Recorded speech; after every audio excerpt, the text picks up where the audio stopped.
The following is a paid program and does not necessarily reflect the views of WSIC.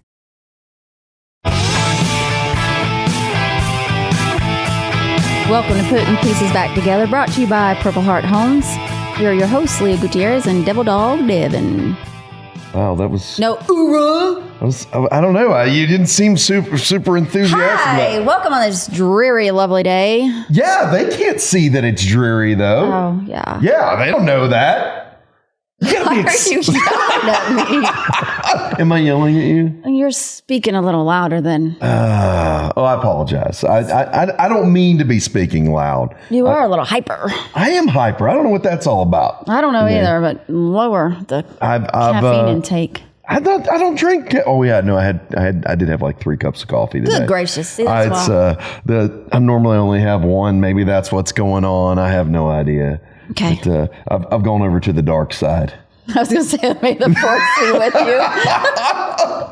you. We can make jokes like this all day long. Yeah, that's right. And why are we making jokes like that? Luke, I am your father.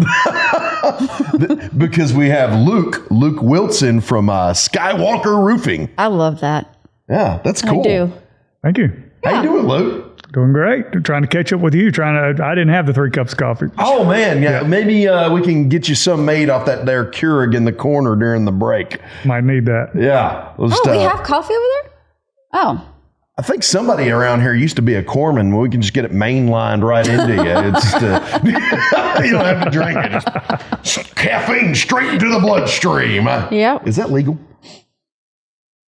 Sure. Yeah, there was a long pause there. I was like, well, I don't know. A flashback came through, and I'm like, I didn't do it with caffeine, but we probably had some IVs from the night before. Oh yeah, I definitely had a few of those. The hydration.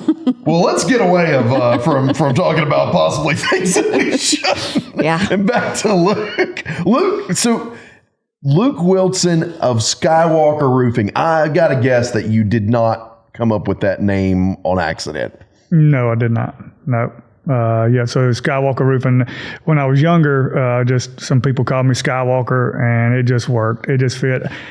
Honestly, I could care less about Star Wars. That's even better.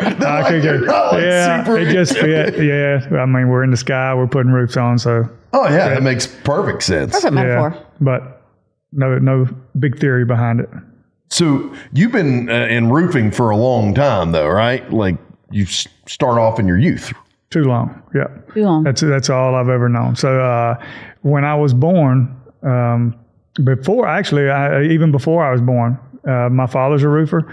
So there was what they call a baby announcement that went out to all their friends in little cards. And it's like a little picture of a little baby crawling up a roof, and it says a new piece of equipment is coming to Sunrise or Wilson Roofing.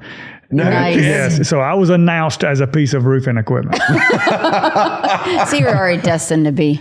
I really was. Business. And then when I was born, the first place I went was to the roof with my dad. He took me before I went home from the hospital up on the roof to show me to all his friends. Are you serious? He was a very proud papa. I know. He carried a baby up a ladder. Yep. Yeah, I think OSHA probably wouldn't approve of that today. No, it's statute of limitations probably run out on that one. So. I would, yeah. If it hasn't, then we can edit this part of the broadcast. Don't worry. Good. I don't even know if OSHA was around. Unless there's like a finder's fee, in which case. I don't know. I might have to tell them. That's all right. So did you just like roofing so much, or was it just one of those things where, hey, you grew up in the trade and you're like, yeah, I can do this? Not necessarily. I mean, I enjoyed working. I really like to be outside. We live on a farm, so we, got to pay, worked with cows. We did all kinds of stuff on the farm, so that's what we did. Went to high school, and to be honest, I hated sitting behind a desk. It drove me insane.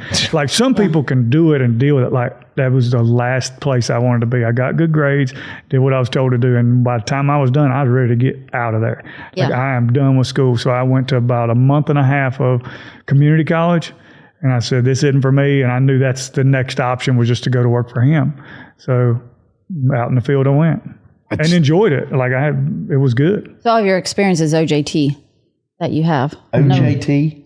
Yeah. On the job. OJT. OJT. OTJ. OJT. On job training. I don't know.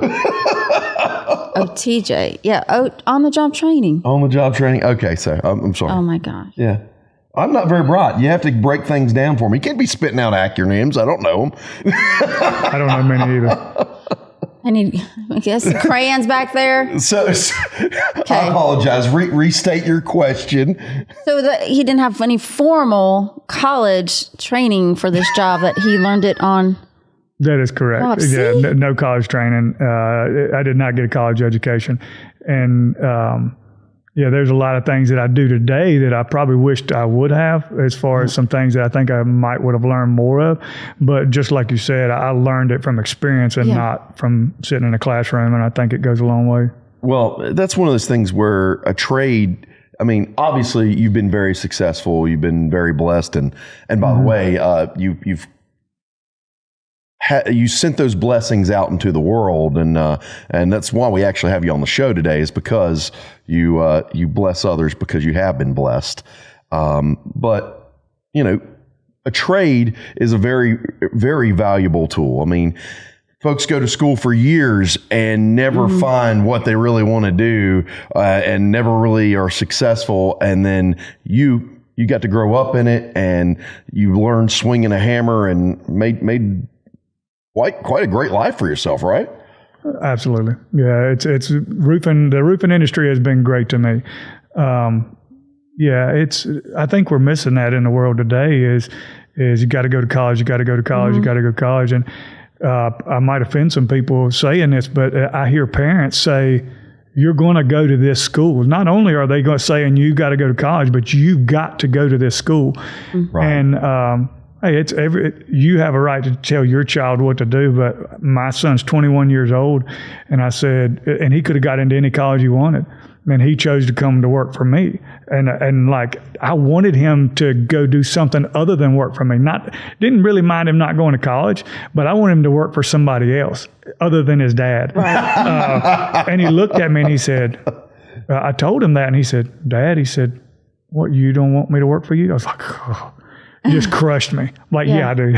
I mean, and I have two small boys, and that's what I would rather them go to a trade. Like, I would probably push trade more than a degree. I mean, gosh, you got people that are welders and electricians and all these trades that make more money and get a job easier than a degree. Absolutely. I mean, I'm not even using my degree. I used to do HVAC, and I got to tell you, I made significantly more money than what I do working for a nonprofit. But it is a rewarding experience working here. But the reward kind of outweighs. It really does. But as far as that HVAC world, electricians, plumbers, those are all really great jobs, and roofing.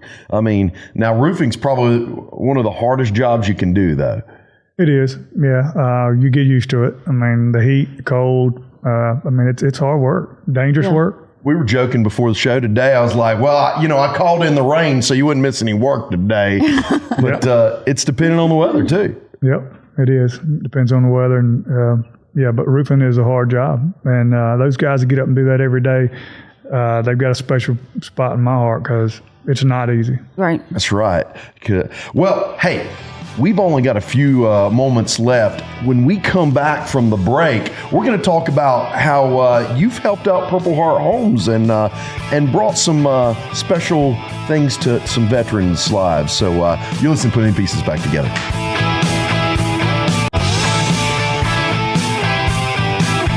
Welcome back to Putting the Pieces Back Together. I'm your host, Leah Gutierrez. What are you doing? Like, why are you so mean? I don't understand. Why? I feel like this is like, I'm just going to leave. You're like your own little show right over here. I'm my own show. How so? Just the way you are. Wow. I don't mean that in a bad way. My gosh, man. I don't think my mic. I don't think people want to listen to me for an hour. No, they want to listen to me. That's right. Gotcha. You're easier on the eyes too. Well, thank you. Yeah. Well, we're here with Luke Wilson from Skywalker Roofing. That's right. I was getting ready to. I know. I went ahead and just took over. Yeah, go for it. Thank you. No, I was going to. That's all I have. Yeah. No, that's all you got. I was going to segue by going, and you know who else is easy on the eyes? And yeah. So just. No? I got Luke grinning over here. I'm just Well, Joe did say have fun. So Luke, hey, you know, I met you out on a job not too long ago. Why don't you tell us a little bit about that? Where do you remember where we met? Yeah, we were in Thomasville. Yeah, out there we were working on Purple Heart Homes. It was a roof deployment project, and man, that was a good experience. Really enjoyed being out there. We had a great time that day. Got up that morning, super excited to be there, and yeah, you got there like 4:30 in the morning or something. Yeah, it was. It's like 5 o'clock. Yep. That was awesome. It was like, how many news crews did you talk to that day? Too many. Yeah. You know, at the end of the day, it's great that they go out and they share what's going on so more people understand what's going on. But at the same time, I just want to go out there and help the veteran. I don't really care about, all the publicity and everything that comes with it. Well, let's back up a second. You said roof deployment program. Mm-hmm. Tell us a little bit about what that is. Project. Oh, I'm sorry. I knew you were going to butcher that. Yeah. I'm terrible about that stuff. You told us you were going to butcher it before. Oh, yeah, I did mention that. During the break, he said. Roof deployment project. Yeah. So it's put on by Owens Corning. They're a shingle manufacturer, and they take their platinum contractors, and we're one of those. There's just a few around the country.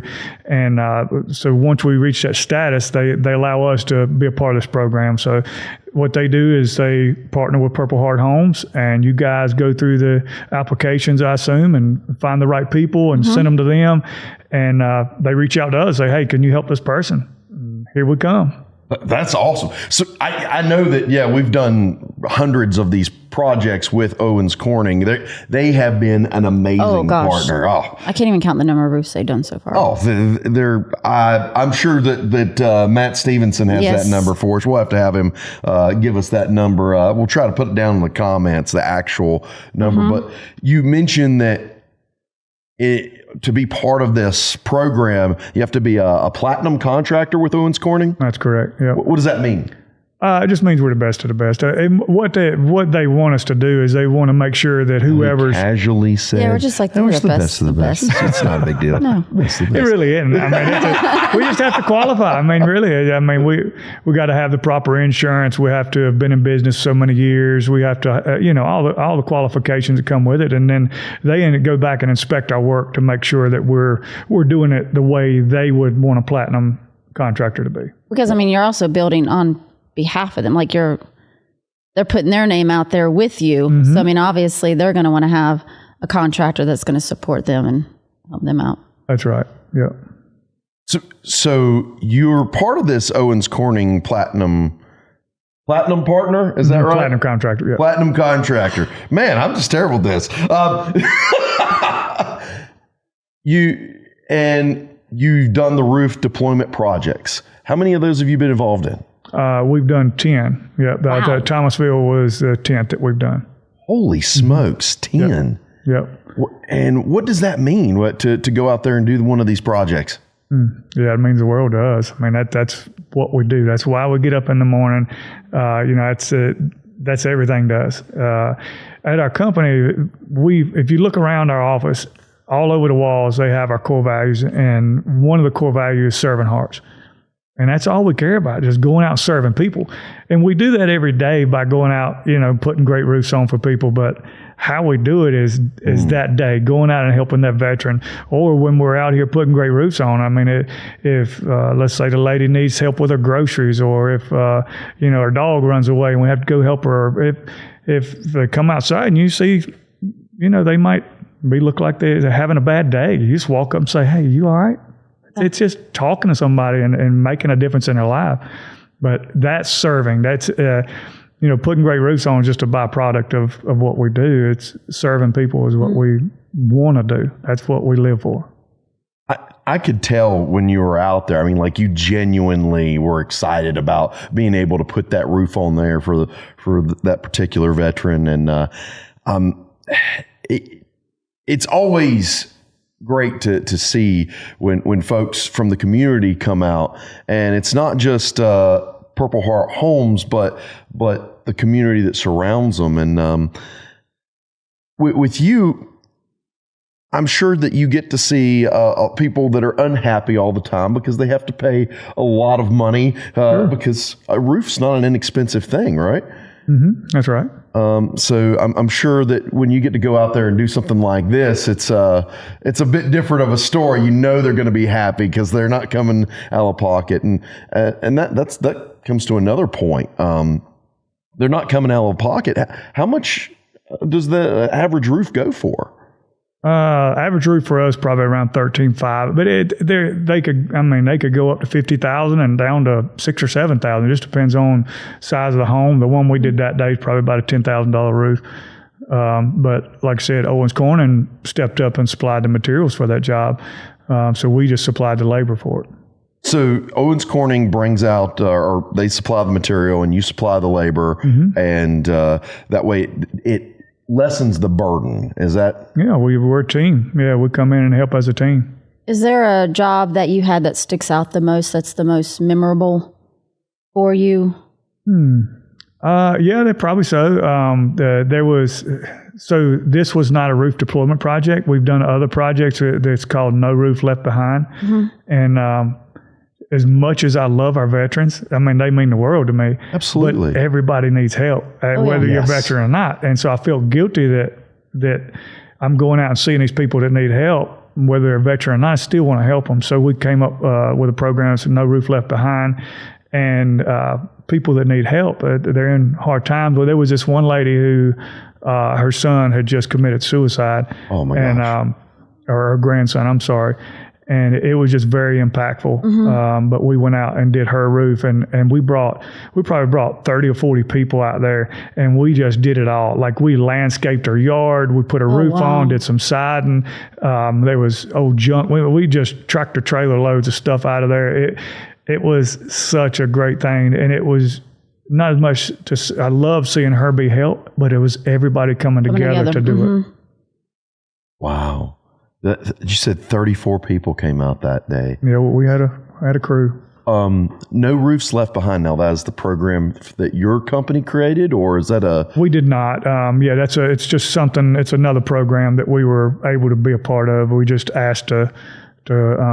They have a way of being able to reach people and find the people who need it. The social media side and things that we didn't really have the access to. That makes a lot of sense. I think that's a lot of how we work with Owens Corning. Is Owens Corning would love to help those veterans, and they help lots of folks, by the way, not just with Purple Heart Homes, but they're helping Habitat and some other great organizations that they vetted. But Owens Corning comes to us and say, "Hey, do you have any veterans?" And we submit a paper to them, and it's got like pictures of every corner and what kind of roof and what age, and they go, yes, we can do that one, or no, we can't. And they have been very kind and very just the impact that they've had on veterans' lives has been amazing through this roof deployment, or excuse me, say the name of the program again. No, I can't even remember. It's a roof deployment project. Roof deployment project. How am I? Say that again. Roof deployment project? Go again, one more time. Roof deployment project. And now you wonder why I say Devil Dog Devin. Because it's hard to say. I'm getting tongue-tied today. I can't even find my thoughts. This is You're terrible. Like flustered. You should have stopped at 2 cups of coffee. I should have. Maybe I shouldn't have had it mainlined in. Oh my gosh. That sounds terrible. I'm going to, Joe, cut that out of the radio broadcast. No, he's saying no. We're not going to do that. Oh, wow. So, but anyways. That partnership, that project, the projects we do with them, we're vetting all of them for Owens Corning, so Owens Corning can get those projects to great companies like yours. Yeah. Yeah, you guys get to live it. I mean, it's like I said, anybody can serve anywhere. We don't have to, go over to India and be a missionary to serve. And a lot of people think that service is just, you're a preacher or you, like I said, a missionary. No, you can do it wherever you are. And y'all are doing it right here. Get on this Backyard, podcast. yep. Well, I feel blessed to be part of this organization. I mean, I could be a lot of different places, and I can't think of one where I could have a more fulfilling job than this. But I'm glad that you're able to find that fulfillment through. You found a way in the trade job that you were doing. Mm-hmm. Yeah, I haven't always. I guess I didn't always understand what purpose was. I didn't understand why I was here, what my purpose was. Well, maybe we could talk a little bit more about that after this break. Hey, if you've missed any part of this broadcast and you don't want to, all my fumbling, if it's you can go back and see it at phhusa.org. Yeah, drink some water. Yeah, we'll see you in a moment.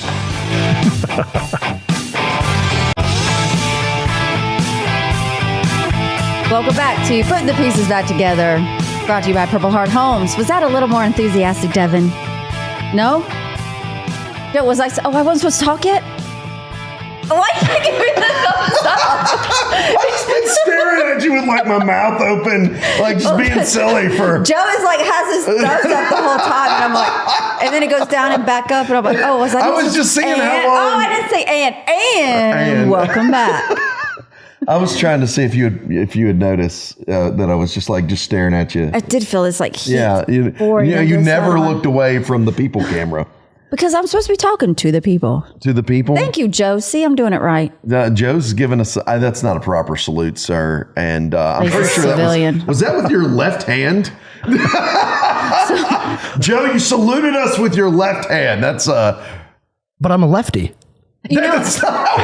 Does that not matter? No. So I'm a lefty. And okay. So during basic training and all that, I would always carry my stuff in my left hand. So I'm like, if I know I have the stuff in my left hand, I got to salute with my right. So I would always make sure that I always have stuff in my left hand. Well, now I have the microphone in my left hand. So now there you go. There you go. I'm not going to go. Now you can try to salute again, but you can't really salute. Isn't it frowned upon for non-military to salute? No, my kids do it to me all the time. Yes, ma'am. I've heard that it's frowned upon or not. I mean, it's not etiquette. Yeah, it's not proper etiquette. Yeah, that's true. That's okay. We'll look into that. Yeah, we'll have a whole show on it. For another the ethics of saluting or putting your hand over your heart during the pledge. Or it's all preference. Do y'all put your hand over the heart or stand there and sing along with the national anthem or just well, now that I've retired, I to the hand over the heart. But before, in uniform, I stood it. So, what do you do there? Yeah. This is it. I'm not a singer. Luke? Yeah, I go to church. I sit on the back row. I don't sing. True Baptist. Every once in a while, my foot will start tapping. There you go. Is that it? Yeah, that's about all you get out of me. Well, I just kind of wondered about the national because this. I watched the Super Bowl recently, and I saw everybody doing different things. Some people were just gabbing right along like nothing was going on. Some folks put their hand over their heart, and I stood at the position attention. I love Lauren Daigle. I think they didn't do the best for her. No, they didn't. Yeah, I agree. Who? Lauren Daigle. She sang the. She sang what is it? The America the Beautiful. Yeah, America the Beautiful. Yeah, with the guy with the trombone. She's awesome. Yeah. I don't actually know who she is. She's a Christian singer. Christian music. Oh, okay. Yeah, I didn't know who half the people there were. Me neither. That someone had to tell me that who the halftime show guy was. What was it, Kendrick Lamar, I believe? Yeah. Yeah, I don't know who. I did not recognize a single thing that he sung. I'm trying to decide if I'm just old or you are. Yes. I went and got more food at halftime. I skipped the halftime show and went for the food. I was like, I don't know any of this. Oh, but man. Before the break. Let me guide you back. All right. Once you got it back, you were talking about purpose. Oh yeah. And I know for me, after 27 years, getting out, it's like I had no idea what I was going to do, because you lose your sense of purpose when you're in a serving type position or career. And so coming here allowed me to kind of find my purpose again. You said that you had finally found your purpose. Yeah, I mean, it's when I was younger, I didn't understand even what purpose was. I mean, somebody could sit down and tell you, you need to find purpose, or you need to find, a vision or a mission in your life. And anybody can tell you that, but until you live it and really start to embrace it, you just never know. I was a little bit misguided in my youth. I mean, I really didn't understand a true meaning of what a real man was. Right. I thought a real man was, could beat everybody up, could drink more than everybody else. I don't know where I got all this information, but that's what I thought. Sounds like you're talking to Marines. Yeah. I wasn't in the military, but it's absolutely. And over time, I started to realize that what a real man is the one that does the hard things, because it's easy for a man to go do those things. It's almost hardwired into us. The hard thing is like sit across from your wife, hold her hand, tell her you love her. Whoa, that was crazy hard for me the first time. Like, really? Somebody told me to do it, and I'm like, I was sitting there shaking. No kidding. Oh, it just intimidated the hell out of me. So you were more comfortable punching a man in the face than holding your wife's hand and telling her you loved her? That was easy. Wow. That was just it's almost like it's instilled in you to be able to do those things. To the point you were an MMA fighter for a little while, right? I did, yeah. I fought for a while. Yeah.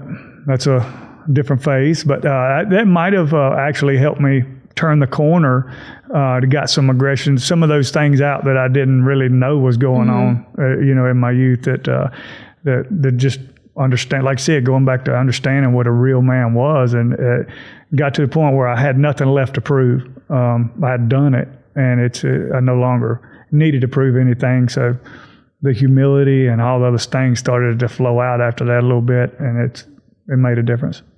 Especially when you can see the impact you've had on people through your work. Hi, Dev. Hi. I just think even just raising two boys I'm married, but just raising two boys to be able to show compassion, be able to apply themselves, and be able to not always think about themselves, to make sure that you're caring for someone else, because it is hard to do the right thing. It's so easy to just, cover it up and go about your day. But sometimes letting yourself be vulnerable and show emotion, that can be hard at times. Oh, yeah. Well said. Yeah. Raising children, there is no secret sauce to raising children. God's the only answer there. That's my opinion, but you got to have some help. Oh, yeah. And you have two boys yourself, right? I do. That's correct. That's why I'm coming to him for guidance on raising boys. You're coming to the wrong one, but 15 and 21. They all go through different phases. It's funny. Like one will be real close to me, one will be close to the mom. Next thing they flip flop, and but it has been a great ride, and I wouldn't take anything for it. Yeah. And now you're working with your son every day, and oh man, the legacy. Yeah, it's amazing to try to instill in him. He comes home, he's like mad about what a customer said or about a coworker might have said, and it's pretty interesting because I get to, there's a difference between wisdom and knowledge. Wisdom is taking knowledge and applying it. It's not just knowing what to do, but how are you applying it? And I'm able to talk to him about some things, that I've experienced. It's like, all right, calm down, get the emotions out of it, and then let's dissect that and talk about it. And it's really, it makes me feel good to be able to do that. Well, yeah, and especially for him coming to you for advice, and then you're able to guide them. I think we always want better for our kids. And so we're always trying to guide them into doing things that we don't want them to experience that we had to experience. And so for him to come to you, be like, hey, Dad, how do I handle this situation? It should feel good that he also wants to kind of follow, I wouldn't say follow in your footsteps, but obviously you've given him some guidance and some lectures and wisdom along the way that, he does want to do what he wants to do. And obviously it's following you. Well, thank God he didn't end up like I was at 21. Yeah.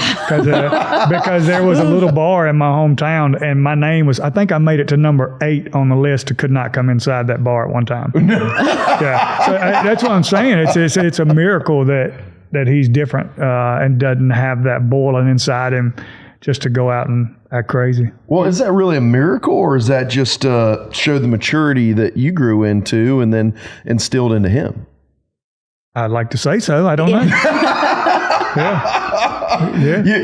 You clearly feel uncomfortable taking that credit, but I don't think you should, because I could tell from speaking with you and our interactions that you really do care about your family and those around you, and I think you have done an amazing job of instilling that into your son. Thank you, David. Yeah. You do that all around to the community. And speaking of community, if you want to help out your community, I was hoping you would go there. The community of veterans, how can they do that, Leah? They can go to phhusa.org, and they can see all the wonderful things that we're doing. They can go and become a Hearts of Honor donor. They can do a one-time donation or volunteer to help. Or help every month, yeah. Help every month, yep. Yeah, so, hey, you've been listening to Putting the Pieces Back Together. We'll be right back. Right back.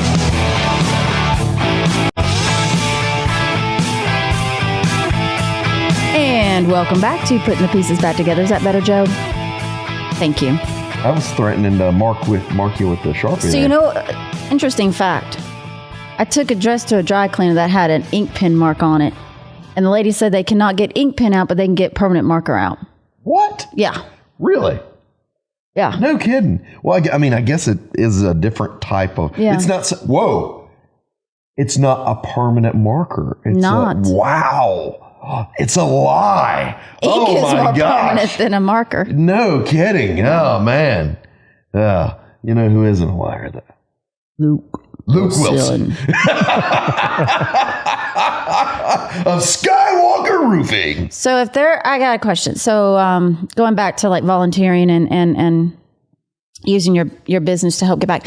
If there is a company out there that wants to get into helping, not just veterans, but helping anyone, how would they go about, or where would they start to look to be a part of this?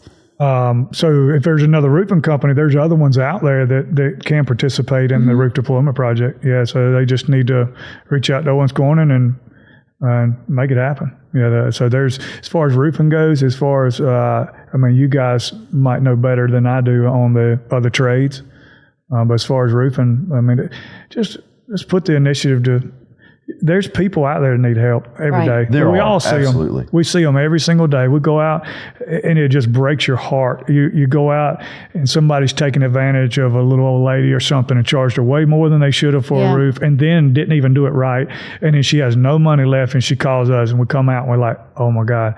And what's so sad is we have a for-profit business. If I don't charge, I want to help everybody. Like, I want to do it all for free. But it comes a point, if we don't make a profit, we can't help her. Right. And so we need help. We need more help helping these people. And, we've actually seen that here of veterans or families coming and being taken advantage of, and to where, they've had to come to us to ask for help. I remember we had one in Troutman. They had their bathroom remodeled. I think he was like one of the last World War I veterans on one of the ships. I think he was a World War II veteran, and he was down the bows of the ship. Yes. He's actually an African-American fella, not even allowed up on the deck. He survived because he was down in the hole working. Mm-hmm. But I'm saying this because there was a company that went to remodel their house, and they just did a really poor job. And so we got called and helped. And I remember hearing that the wife was like, I finally get to take a bath in a warm bathroom. Oh my gosh. Yeah. And so it's not even just the veterans. I mean, it's their families that are impacted, but to hear, someone go, I finally get a warm shower, just, it breaks your heart it does. And it makes you feel like, gosh, why you get mad because it's like, how can someone do this? But then you become humble, and it's like, I'm glad we were able to help and absolutely bring it back together. And, that's a really special feeling to be able to help someone who... Seeing someone leave their house for the first time in 5 years because they have a ramp finally. I mean, it's just small things like that you don't realize the impact you have on people. And for us particularly, we're helping veterans, of course, and these people, they sacrificed for our country. They deserve to live in a home that's safe, accessible. And the thing too is, I think with a veteran, or even our upbringing in the military, you learn to just adapt to what you have. Absolutely. And so, yeah, you do. You know, I mean, like I tell people, sometimes the best naps I had was laying on a bed of gravel with a Kevlar, helmet. Man. That's like just because you're exhausted. Yeah. But I mean, you just learn. And so then you see these veterans and families like living the way they're living. You're like, you feel bad. You're like, why didn't you ask for help? But that's just, it's not that they don't want to. It's just, they deal with the hand that they were given. I've found that too. That I've had experience in a couple other roof deployment projects where the people did not want to ask for help, and they wanted to bring media out and stuff, and the people were like, "No, I'm embarrassed." Yes, and that's absolutely that's sad that they're word, embarrassed of the condition of their home. And I get it. I probably would be too. But at the end of the day, if you need help, just ask for it. Right. Just ask. There's people out here that will help. It might not be immediately, but people will help. Well, you mentioned something earlier I want to go back to, but you were talking about being a man and manliness, and one of the hardest things to do for you was to reach across the table and hold your wife's hand, tell her you love her. Yeah. Somehow it's easier for these folks to suffer than it is for them just to say, I need help. And that's why we often have to depend on other folks to point out that someone may need help, that they're not capable of asking. Yeah. Maybe it's a pride thing. Maybe it was they grew up being told that you don't ask, you just endure. And I think that's especially true with our veterans. Yes. So, hey, if you know that someone is suffering in your community, if it's a veteran or someone else, there's programs out there. There's people just like Luke here that want to help them, but they don't know about them. So go to our website, phhusa.org. Tell us about that veteran. Or there's a million other ones out there. Luke, you've been doing this for a long time, and I see we've got about 5 minutes left. I want to give you a chance because everybody, I can tell you, he does an amazing job. You don't get to be a platinum contractor with Owens Corning without that. I mean, like he said, they go back and inspect. If somebody wants to get a roof evaluation for you, what area do you serve? So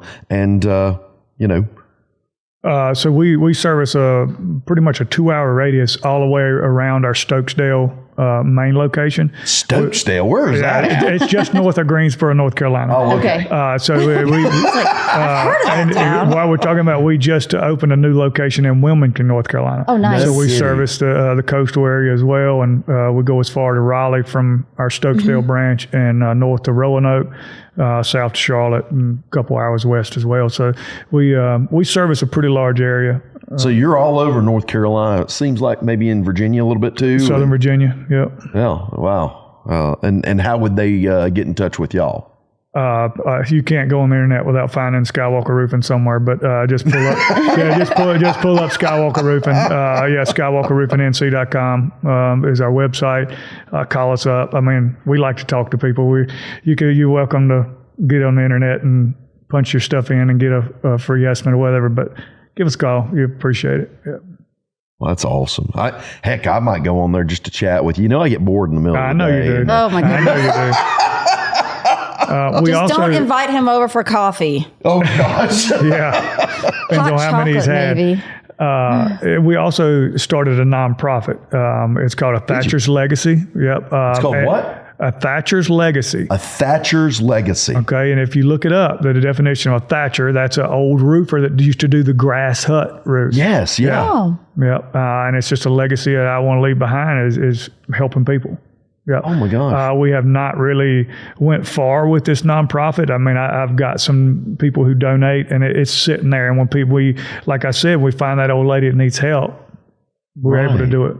Yep. So that's what y'all are going to focus on is roof deployments, essentially, or roof for with the nonprofit. Sure, people in need. It doesn't have to even be a roof. I mean, if we find the need, we have a board and stuff. If we feel that somebody's got a need and we can help them. We'll try our best. That's awesome. And that's anybody that's in your service area can go there and do that, or y'all? We haven't even established a website. They'd have to just reach out to us at Skywalker Roofing if they wanted to donate to that. Yeah. Oh, that's awesome. But it's a 501c3. 501c3. Yeah, whatever you call it. Yeah, I got it right. You got your status and everything. Hey, I know that one. They made me say it a couple thousand times here on the broadcast. Yeah, by the way, Purple Heart Homes is a 501c3 dedicated to improving veterans' lives through. We're a national 501. We're all over. Well, national is, I mean. All but 4 states. Iowa, North Dakota. You got anyone? No, I just. Yeah, how many states have we not been? We've been North in 40, Dakota. We've been to 46. 46. Wow. And Puerto Rico territory. Yeah. Impressive. Yeah, we are still looking for North Dakota and that's where I've lived. We got to get those 4 out there just so we can say we've been to all 50 states. Yeah, we want to help veterans everywhere, not just in the local area, and we do both through our projects through our VAIP program, our Veterans Aging in Place program, and Veterans Age. What did I say? Price. I can't talk today. And also the VHOP veteran through our chapters. And our chapters. Yeah. If you want to volunteer, and there's not a chapter in your area, hey, you can start one. That's right. Or you can do what Luke here is doing and start your own charity to help people out. Yep. The Thatcher's Legacy. That's a cool name, actually. Thank you. Yeah, that's also my youngest son's middle name. Nice. Did you name him Thatcher because of the roofing connection? I did. Wow. Wow, your wife. OSHA wouldn't let him take him up on the roof, so he just gave him the middle name of it. Yeah, I won't share the photos because OSHA might see this, but yes, I've had him on the roof since he was this big. He actually did the one I was telling you about. All the people went to help that lady. He was there that day. That's nice. Yep, and my oldest son. Yeah. No kidding. But it's good to show your kids to give back, that it's not always about you. That's right. Well, we've got just a few moments left. Is there in the regular broadcast? Is there anything else you want to say? Make sure you get out there. Not necessarily. No, I mean, I think you've got it all. Well, Luke, you've been absolute amazing. I know. I wish today. we had more time. It's what you're doing. My gosh, you're doing it out of the kindness of your heart, and Absolutely. Purple Heart Homes Mission and other organizations like us. We couldn't do it without people like you. So thank you so much. Thank you. That's it. You got anything else there, No. Leah? Well, hey, if you've missed any part of this broadcast, go to our YouTube channel, Purple Heart Homes, and look for the Putting the Pieces Back Together playlist, or go directly to our website. It's embedded right there. So, hey, we'll catch you next week.